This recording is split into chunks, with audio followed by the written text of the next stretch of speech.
and honor to welcome all of you to Berlin for the EMSA Autumn Assembly, the 25th EMSA Autumn Assembly. I would like to especially give a warm welcome to all of our guests and alumni who have joined us here today. With almost 300 medical students joining this event from all over Europe, this will be the biggest EMSA General Assembly so far. It's a true delight to see so many familiar and also so many new faces in this audience. Dear EMSA, welcome to your anniversary assembly. Welcome to Berlin.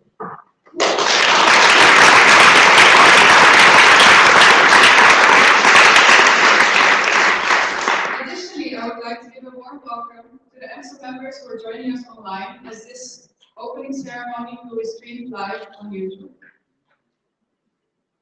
Health, Europe, together. Those are the three words that symbolize EMSA in its fullest. As a true European organization, it would only be appropriate to commence this event with a song that symbolizes the spirit of Europe. The European anthem is used by the Council of Europe and the European Union and was played at the signing ceremony of the Lisbon Treaty.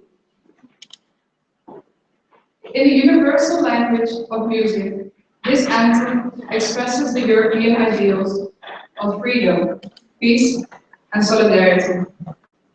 I would like to welcome Madeleine Kaufel and Malte Peterson to play Ode aan die Freude of the Ninth Symphony of Beethoven, the European anthem.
What a great way to start off our General Assembly. And one thing I didn't mention to you before is that these two here are actually one of us. They are also medical students. Impressive, right?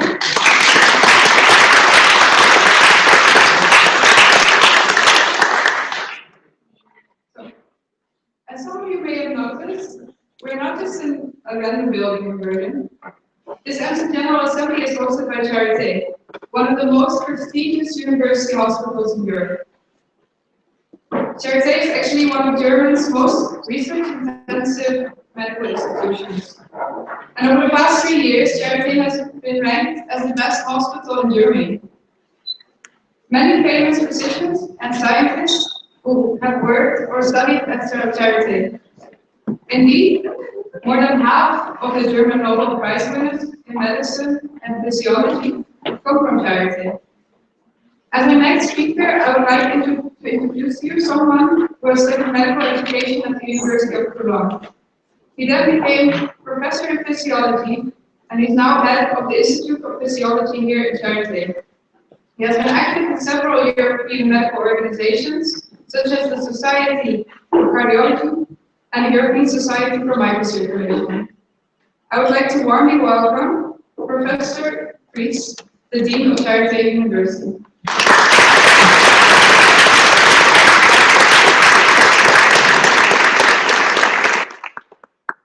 Thank you very much for the warm welcome, and good evening to everyone here, to the students and the alumni.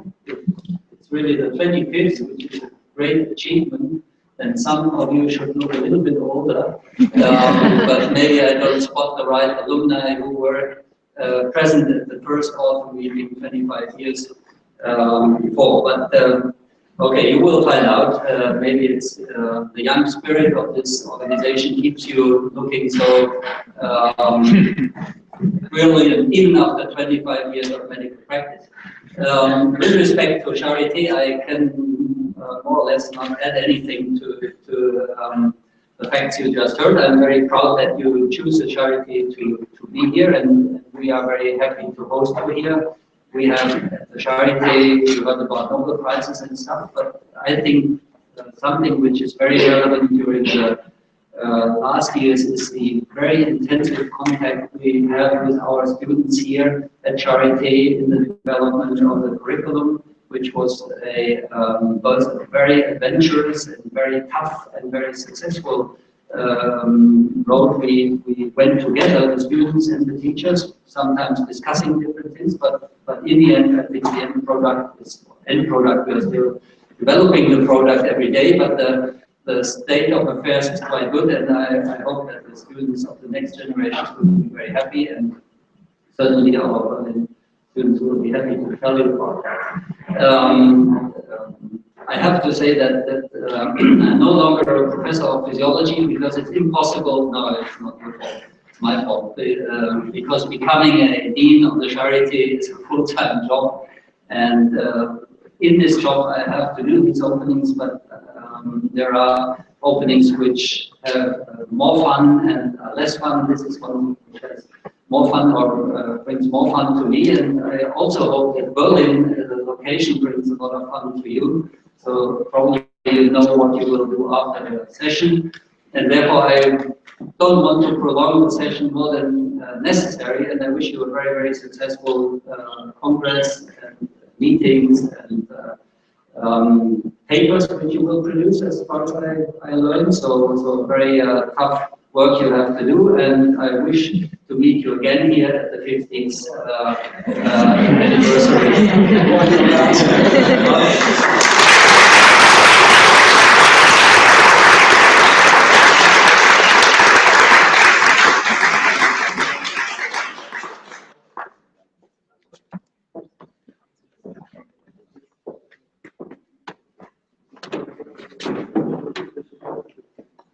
So, when I was preparing for hosting this opening ceremony, I thought okay, what am I going to say? And you know what I really like? Storytelling. It's giving that extra personal touch that actually makes the people listen and makes them remember what actually happened at this opening ceremony. And I thought about all the stories that I had to tell, and what I realized is I just have too many stories to tell. So if you want to know about them, just approach me during the coffee break, or the dinner, or the lunch, or one of those parties that I'm pretty sure we will have together. And what I hope for you is that during this EMSA General Assembly, you will also get too many stories to tell. I hope that when you get home to your friends, or your lover maybe, or if you're someone like me, to your mom, and they'll ask you like, so how was this General Assembly, and how is this Berlin? You'll say, so do you have a while? Because I have so many stories to tell. I hope that's what you will say when you get back home. So, the next speaker that I would like to introduce to you, I'm pretty sure also has a lot of stories to tell, as he is the Vice President of Exchange of the German Medical Students Association. So he's also got a lot of international experience, and he knows what it's like to be you and to be here at these kinds of events. So, Daniel Mesinga, I warmly welcome you to the stage.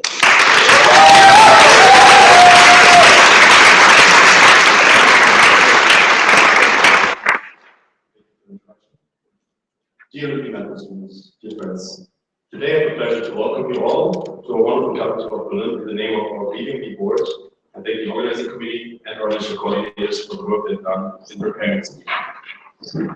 To be honest, this is actually my first EMSA meeting. I know, a big mistake on my part, I must admit. And when I was writing this speech, I was thinking about what I should tell you. What can I, who has never attended an EMSA GA, or any other EMSA meeting for that matter, tell you about your work or what lies ahead next today? So I decided that's not what I'm going to talk about today. Instead, I thought about what first inspired me to join bvmd, and especially to join our executive board. The answer is really simple. It is not the importance of the content program, and it is not the development of policy papers that give direction to the association. Of course, these things are important and they are part of the reason, but it's really not all. What really fascinates me is looking around here today and seeing all these different people from all around Europe working together with a common cause. When I look at the news of the last few days, weeks, months, and even years, there have always been lots of conflicts, many disagreements, war, and so much neglect, even here in Europe. The reasons being different origins, different religions, or simply having different beliefs or political disagreements. And when I look around here today, I see people, students from all around Europe who have different origins, different religions, different beliefs, and probably different political views. But that doesn't stop you to work together. It actually makes you stronger. In fact, some of you traveled a great distance to be here and work with all of us during this GA. And by being here, you prove that we are capable of working together, despite our possible differences. And that you can find solutions if you follow a common goal. And it is possible to make the world a better place. Not just for medical students, but for everybody. And that is what I find truly inspiring. And that is why I want to be part of it. So I'm very proud to be here today, and I get to welcome all of you. The work that is done here sets a great example for all the students. And it shows the world that you can find solutions, and that you can find solutions for a lot of conflicts if you just have the bigger picture. Of course, that work is not always easy. During the last year, on the executive board at bvmd, I learned that working in a student organization can be exhausting, and to be honest, sometimes quite frustrating. Once in a while, you ask yourself, is it really all worth it? And so far, I can tell you the answer always has and always will be yes. Because despite all the obstacles, all the work, all the frustration, you always keep going. And I'm sure many of you have felt like that before. And still, you're all here today, and you haven't given up. Because you do know that your work does make a difference. And through all this work, you're never alone. The next few days, you're going to meet many people. Some known and some unknown faces, renew old friendships and make new friends. All of them have the same goals you do. and you will work alongside each other for hopefully a very long time.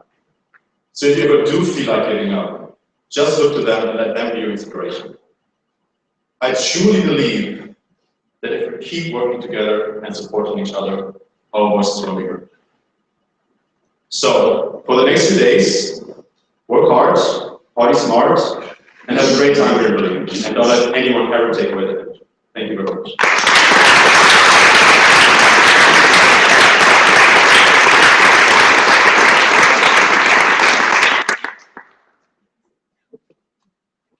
Well, Daniel, I got to say, even though you've never been an EMSA event before, I think you pretty much got the picture. And you were an inspirational speech. So up next, we will have, again, another very nice song for you. It's Sonata 3 by Vivaldi.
Thank you very much. So, I arrived in Berlin last Friday, and since then I had some chance to check out the city. Especially last night we had an amazing walking tour organized by the Organising Committee. And I would like to share some of my Berlin experience with you.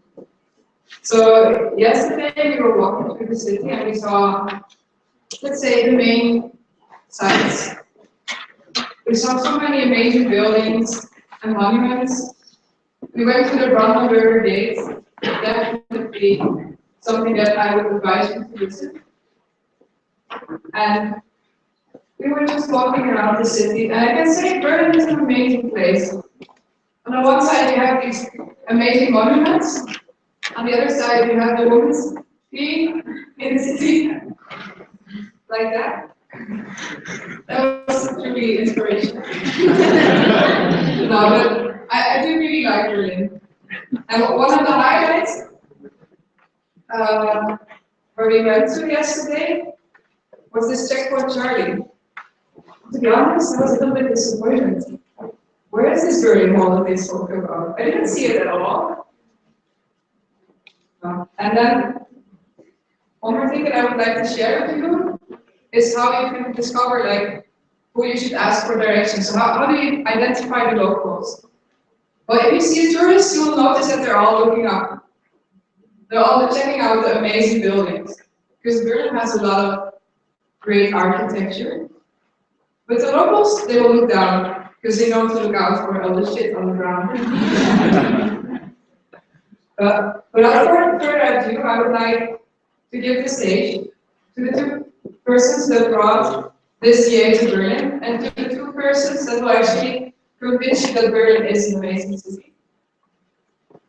I am wishing you the best of time with these two amazing presidents of the Organizing Committee. I warmly welcome Marco Riso and Tobias Baum.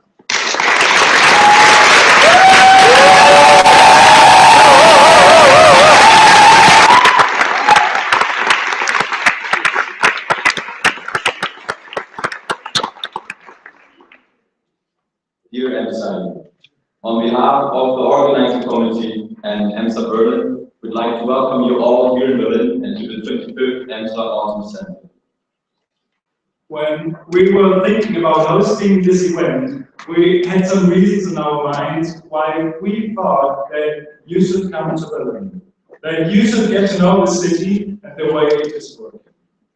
Since there are other speakers tonight that cover the political stuff and so on, we just wanted to give you a short insight in these reasons. And these reasons why we think we all can learn something from Berlin.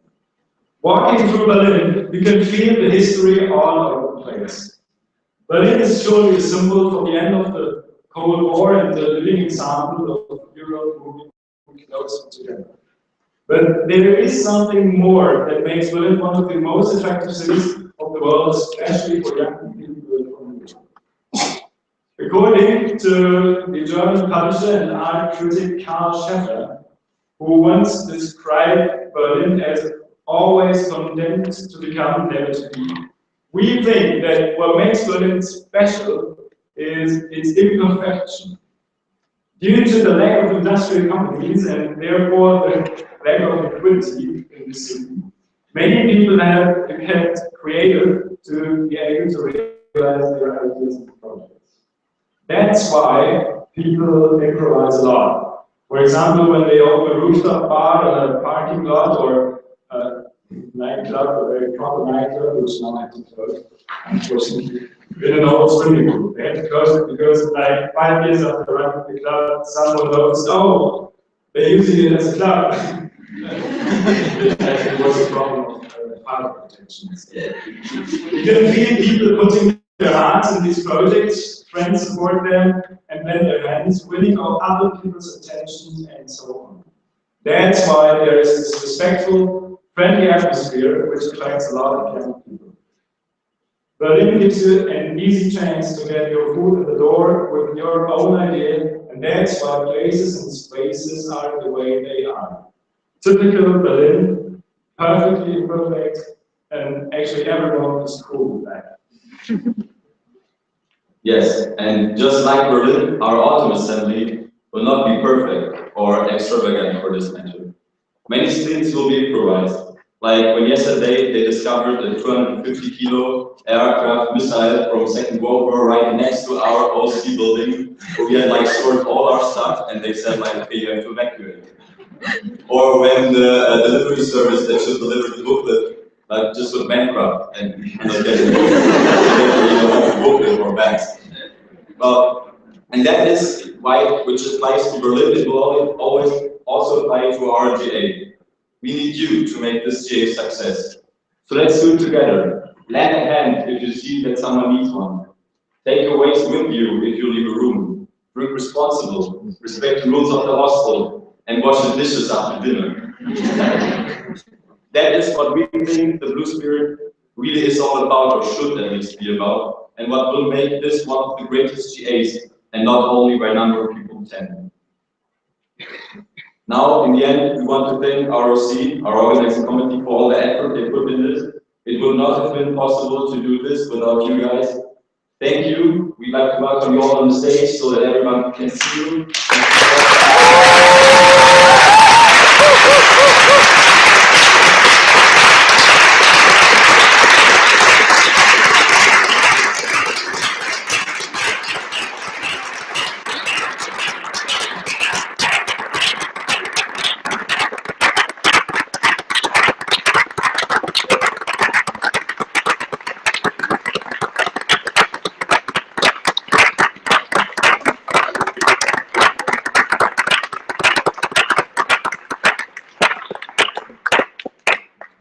Someone missing, but you will get to know them the next day, so you will always like them for these beautiful questions.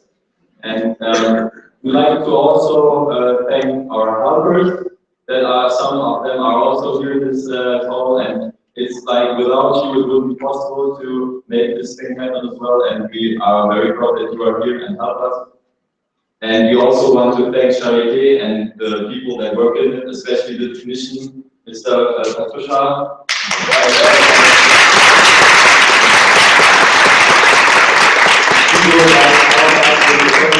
During the plenaries and every time we are lecture. So yeah, we hope that we are able to provide a great GA for you and that you will enjoy it. And we will invite you to the opening reception we prepared for you after this opening ceremony in the hall where we had the registration, and we hope to chat with you there a bit longer and have a great GA with you guys. Thank you.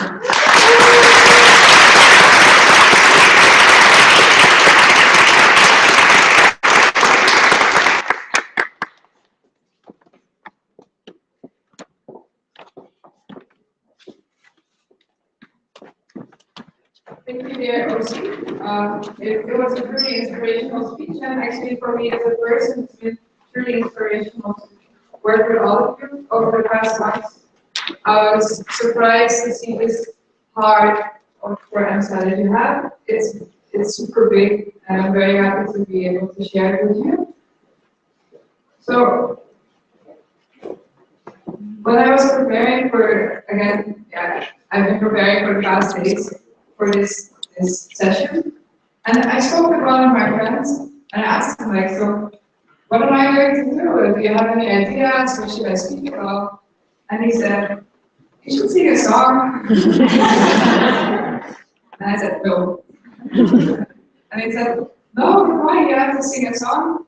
And I said, okay, why? Why do you want me to sing? I'm not a good singer. And he said, it's not about singing the song. It's not about being a good singer. It's about going outside of your comfort zone. It's about breaking the boundaries that you have. And I'm sorry to go around, but I'm still going to sing.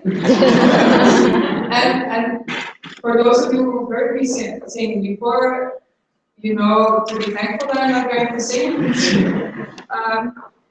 But I'm going to do something else.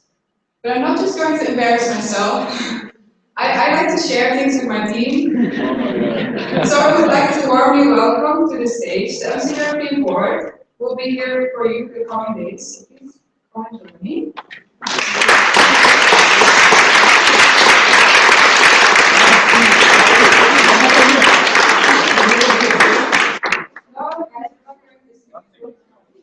I'm actually asking all of you as well to join us for this slightly embarrassing part of the day. So please, everyone, get up.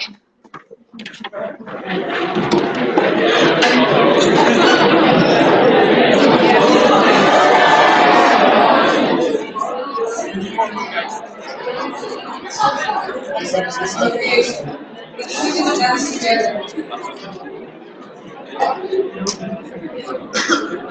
you're down. Rafa, don't wait.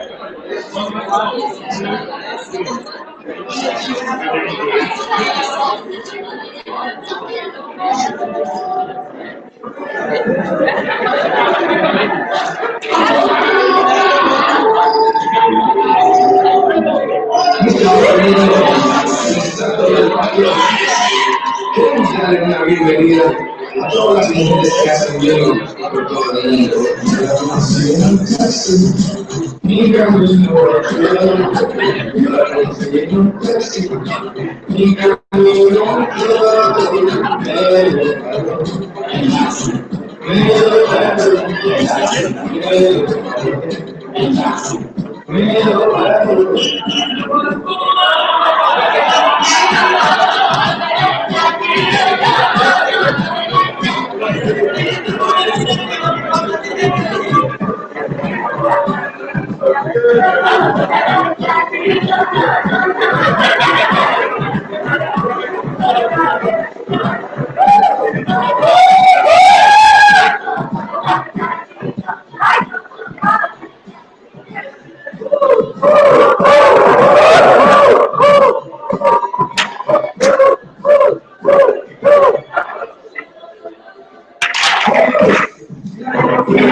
Thank you all. I can say I am pretty impressed by your dancing skills. No, I didn't just do this because I wanted to make a fool out of my EV. I actually want to give a message to you. I hope that during the coming days, you will all step out of your comfort zone for a little bit, because it will make this J experience so much more worthwhile. You will experience so much more.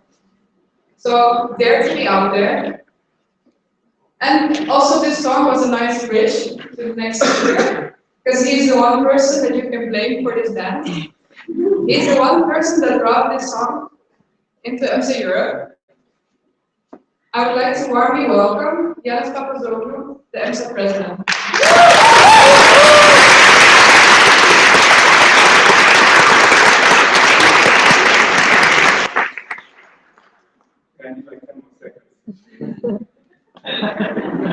It's getting old.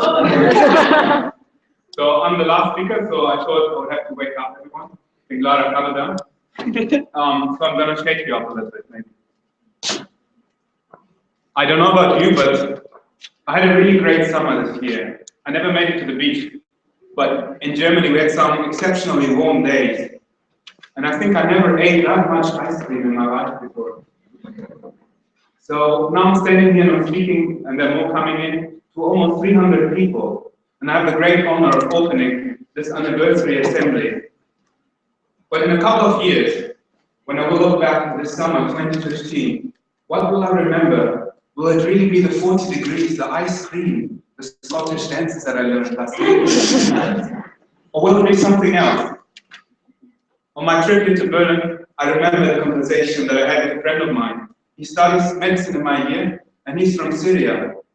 So, of course, in the last couple of years, we discussed about his family, about his country.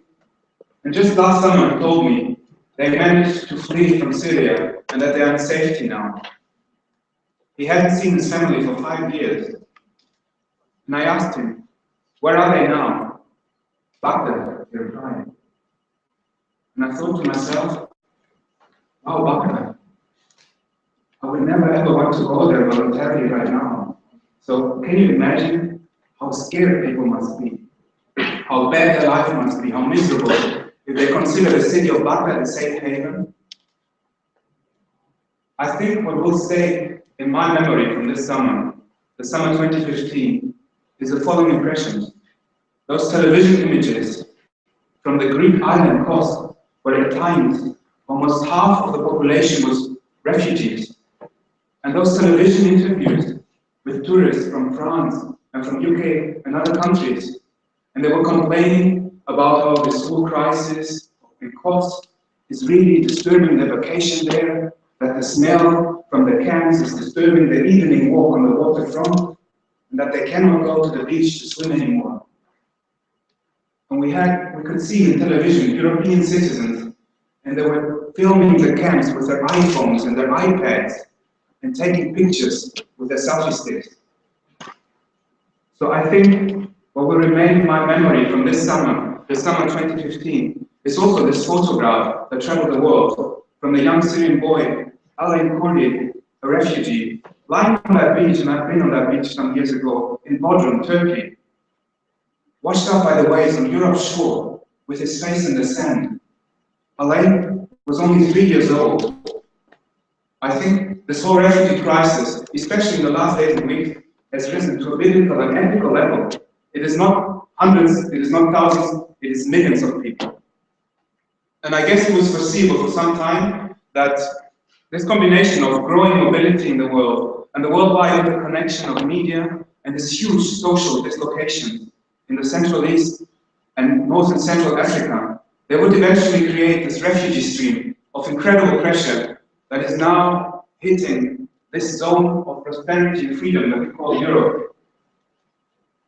But maybe it was in no way foreseeable that this wave would build up that fast and that it would hit exactly now. So I guess it is normal that mistakes happen, and there's no way around some shortcomings and helplessness. So we have to be a bit patient with our politicians and our authorities. Some mistakes are fixable, I think, with more new ideas and more tax money. Some mistakes are acceptable, 3 are not. Whenever politics are sacrificing human rights, whenever they see separation within Europe and the European Union, and whenever they tell us citizens that this wave of refugees, it would stall soon, everything goes wrong. For example, the Slovakian government said that if at all, they would accept only Christian refugees.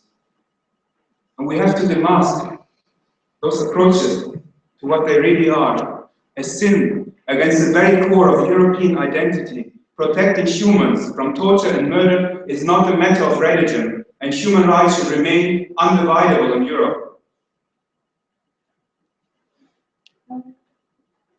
The way some governments are abusing the principle of bearing common burdens together on the long term threatens the existence of the European Union and of our Europe. For me, it is a disgrace and a shame that we Europeans are not capable to tackle and face this challenge together, and that the United Nations had to interfere on European soil. But there's one thing that I find even worse than all this that I mentioned. It is what has been going on the social media in the summer 2015. Whoever of you was maybe on Facebook or on Twitter, you might have been confronted with open hatred against refugees. I have never ever unfriended someone on Facebook before, but this summer I have. They confuse the freedom of speech with the freedom to be racist. They want to provoke and they call themselves patriots. And I think, especially this country here, my country, we should know better. If you go up this building, you're inside of the former Berlin Wall, where they shot refugees. And our Europe itself has a very rich history of people who had to flee from war, from poverty, from hunger, and from persecution. So I say to all those people who now applaud when a boat with 800 souls drowns in the Mediterranean Sea, they are the weakest chain of our society. They confuse stupidity with the freedom of opinion, and they are the embarrassment and disgrace that our democracy eventually has to endure. And I think they make our Europe uglier than it really is.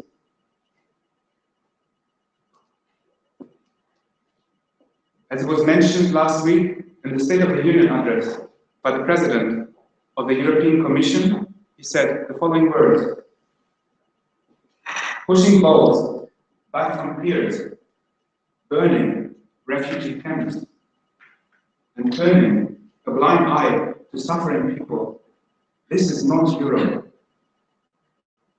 And to all those people who now engage in this kind of things, I want to say my personal opinion here, and I will not stay silent. I oppose them, I brand them, and I denounce them, and I call them what they really are: enemies of our democracy, of our freedom, and enemies of humanity itself.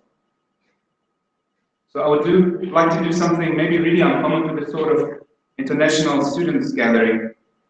I would like to invite you to stand with me for a moment of silence so that we remember the thousands of refugees that died in the summer 2015, and the many, many more that will die and suffer come the first cold and come the winter. Please stand up.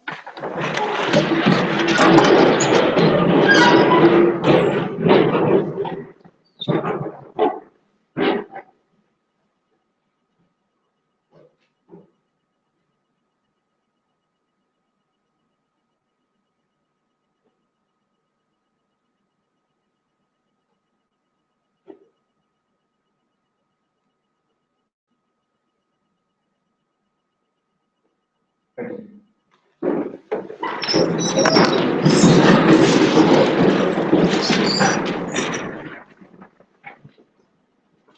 Now, I realized something else when I was preparing for this talk. In this room, maybe not today, but tomorrow for sure, we have almost as many people as a year has days. So if each one of us would commit one day of our precious time to helping refugees in our own hometown, this would eventually congregate for a full year's of work of one person. So consider that and use the opportunity during these days to exchange your ideas and talk especially with our members here from Berlin, from this city. They have huge challenges regarding the refugees as we speak right now. And I think in this crisis it's really going to be the small projects and the small solutions that are going to make the difference eventually. Tomorrow at the symposium we're going to hear a talk about refugees' health. Additionally, there will be one more about sexuality medicine. And additionally to that, this year we established a collaboration with the Institute of Gender Medicine of Karolinska University in Sweden. And hopefully we're going to have more of these topics in the time to come next year. We're going to spend a huge part of this week discussing what topics our EMSA should tackle in the next 2 or 3 years. And migrants and refugees' health, gender and sexuality medicine are definitely very high in that shortlist, I would say. So let me throw in another topic. Our theme for this year as a board and as an association was interprofessional collaboration in healthcare. Collaboration with dentists, pharmacy, psychology, physiotherapy, and nursery students. Are you getting it? All those topics are about one thing essentially: integration. Basically everything we do as an association, one way or another, is about integration. It is a very single core of our EMSA DNA. Now, EMSA has its 25th Autumn Assembly this week, and our whole European family will come to celebrate with us. Our brothers and sisters from pharmacy, dentistry, psychology, from the European Association, they will be here. Our uncles and aunts, let's call them alumni, they will come for the alumni weekend. And on the Saturday, we're going to have the presidents of the European medical organizations here for a panel debate. And on the Sunday, EMSA, for the very first time, will host the EMOS presidents meeting. Well, the next level in the family will probably be the grandparents, but I'm never ever going to call the EMOS presidents out, of course. I want to end with an anecdote of the very moment that I think lit the spark of having this assembly here. You would think, like me as a president from Germany, probably I was very much involved in that. I wasn't. Last year in Turkey, in Samsun, we had the NCM National Coordinators meeting. The last one, now we have spring and autumn assembly. 2 people from Berlin attended, Marco and Baum. It was the very first EMSA meeting. Maybe somewhere they had this vague idea that, well, someday having a GA here in Berlin would be pretty awesome, right? But it didn't have shape yet, I guess. So Another person from Berlin attended. You're going to meet him this week, Nick Schneider, EMSA president, more than 10 years ago, an honorary life member of our association. So Marco and Baum, they arrived in the middle of the night, and I did only one thing. I put them in the room with Nick and told them, guys, this is Nick, he's also from Berlin. His flight leaves at 6 a.m., and I give you one task. Do not let him sleep. And they did that very well. But the conversation, it started really hesitant. With, okay, you live in Berlin, okay, yeah, blah, blah. And then something interesting happened. 5 minutes later, they were discussing venues and hostels. 8 minutes later, they were discussing guests, and 10 minutes later, they were discussing finances. The first two, we have very much sorted, I think, about the finances. We can maybe discuss a bit more this week. So, to me, this is the biggest power our association has to integrate and to bring people together.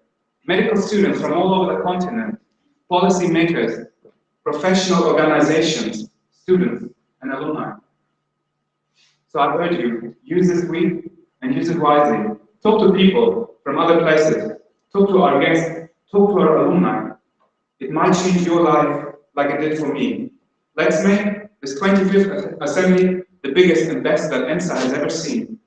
And next week, when you go back home, you may be able to say, just like John F. Kennedy, Ich bin ein Berliner. Thank you very much.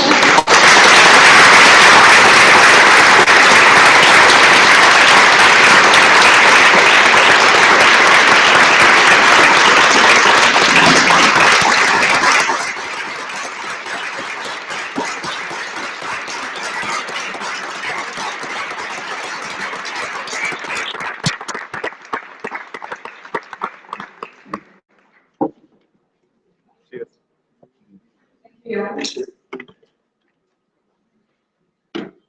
So we've almost come to the end of this opening ceremony, which is actually the start of an amazing few days. And to end it off, we have one more song, which is Somatically by Baum. Are we there? No, sorry, I have to go hands. Just sit back and enjoy.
I know.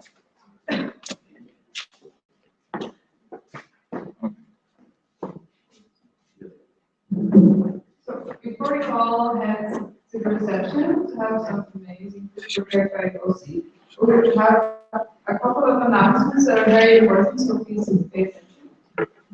Okay, so maybe it was just like explained to you at the registration, but I want to do it again so that no one is like misunderstanding it.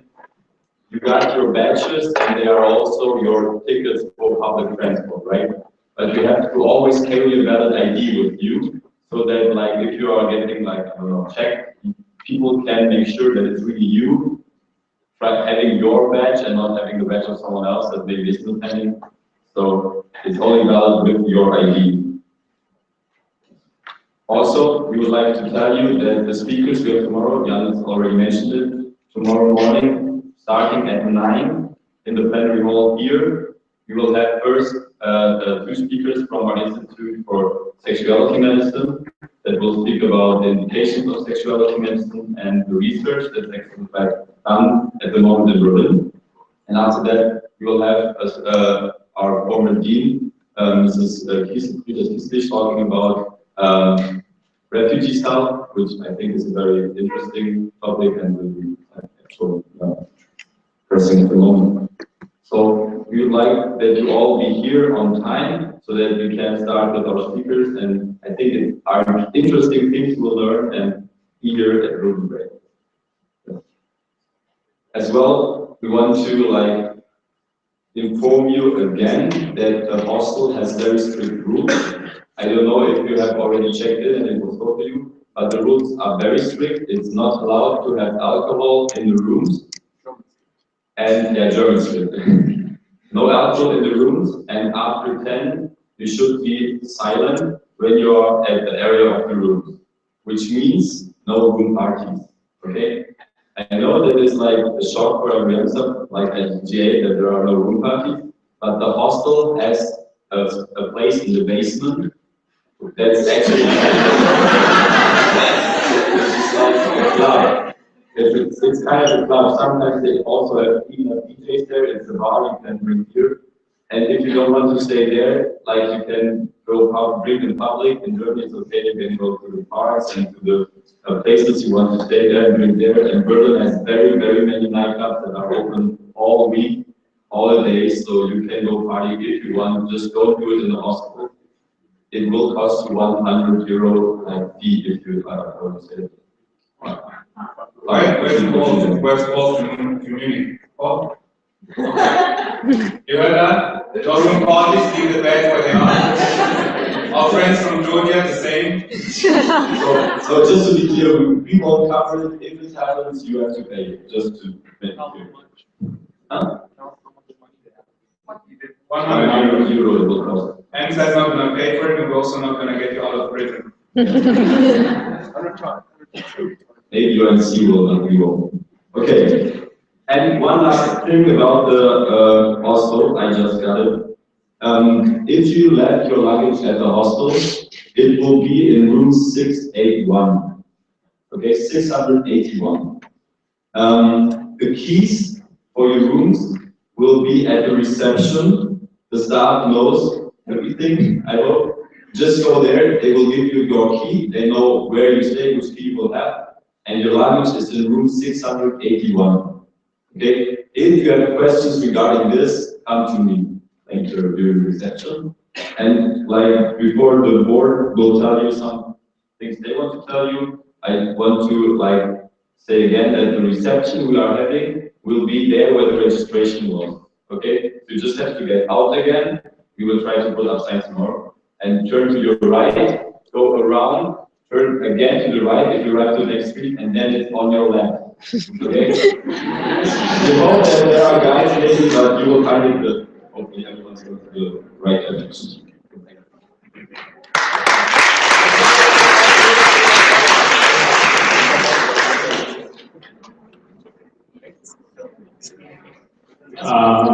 One big applause, please, for the technical support. Without him, we could not be possible to make this late plenary. I'm not sure how to pronounce the name right, Mr. Papazoglou.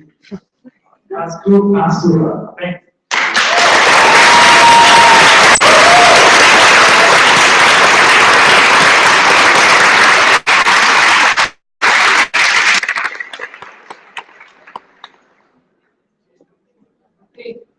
So, one more announcement from me. As you may have all seen in your name badge, we have a sheet for the attendance policy. We again have a policy that you need to attend. Actually, we expect you to attend all the sessions, but then, okay, at least 10 out of 12. And to get into the EDP, you need to attend 8 out of the 9 sessions that will be before EDP. We will again be stamping these cards at the beginning or the end of the session. Before stamping, you need to write your name and FMO. Papers without name and FMO will not be accepted.